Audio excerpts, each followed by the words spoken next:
Imagine this, you give 3 years of your life to someone, believing you're building a future together.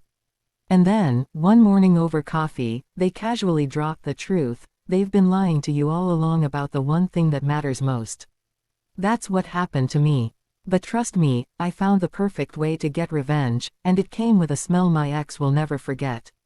If you've ever had your time wasted or been lied to by someone you trusted, hit that like button right now. And don't forget to subscribe, because today's story is one of the most satisfying revenge tales you'll hear. This was years ago, back when I was in my mid-20s. I was dating a guy, we'll call him Eric. We were together for 3 years, and honestly, those were some of the most miserable years of my life. Eric was the textbook definition of a mommy's boy. Every decision, every opinion, every argument somehow had his mother's fingerprints all over it. If she didn't like a restaurant, we never went there. If she had an issue with something I wore, Eric magically agreed with her. It felt like I wasn't in a relationship with him, I was in a relationship with them. Still, I told myself, this is just what relationships are like. Nobody's perfect. I tried to be patient, tried to convince myself it would get better. And then came the morning everything fell apart.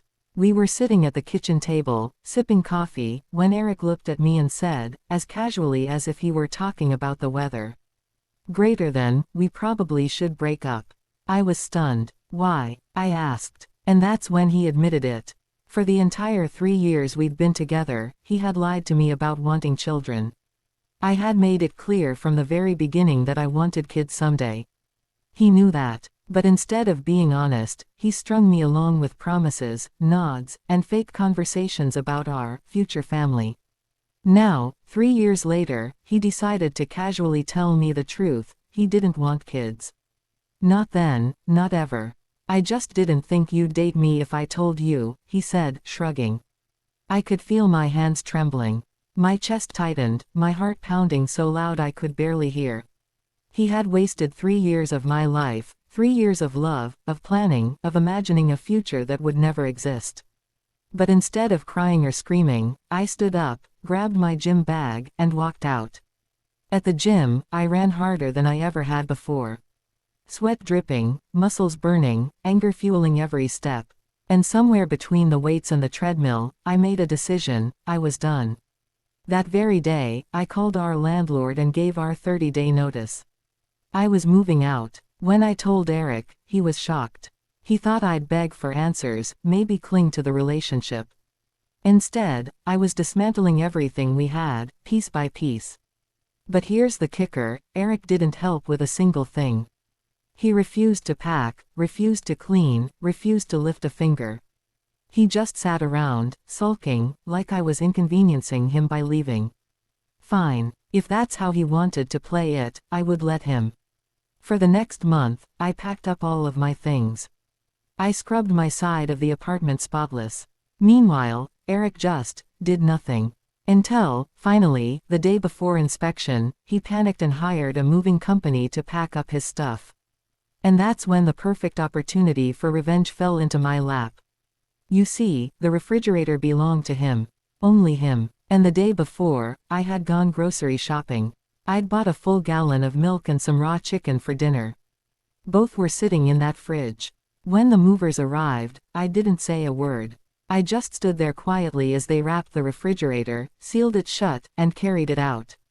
Inside, I was grinning ear to ear.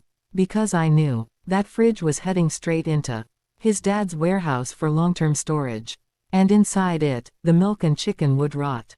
Slowly, horribly, turning into a cocktail of smells so foul, so unbearable, that one day when someone opened it, they'd wish they hadn't. I didn't need to be there when it happened.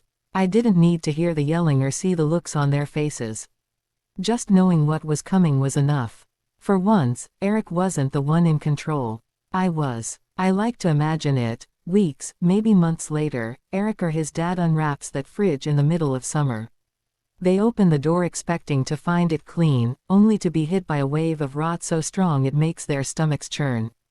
The smell of spoiled milk and decayed chicken clinging to the walls of that fridge forever. His mother probably wrinkled her nose, demanding to know what her perfect little boy had done. And Eric, He'd have no explanation, just humiliation. That smell was my revenge. Silent, invisible, but unforgettable. Looking back, I don't regret it for a second. He wasted 3 years of my life, so I made sure he wasted his fridge, his pride, and probably a good chunk of money replacing it. Sometimes the S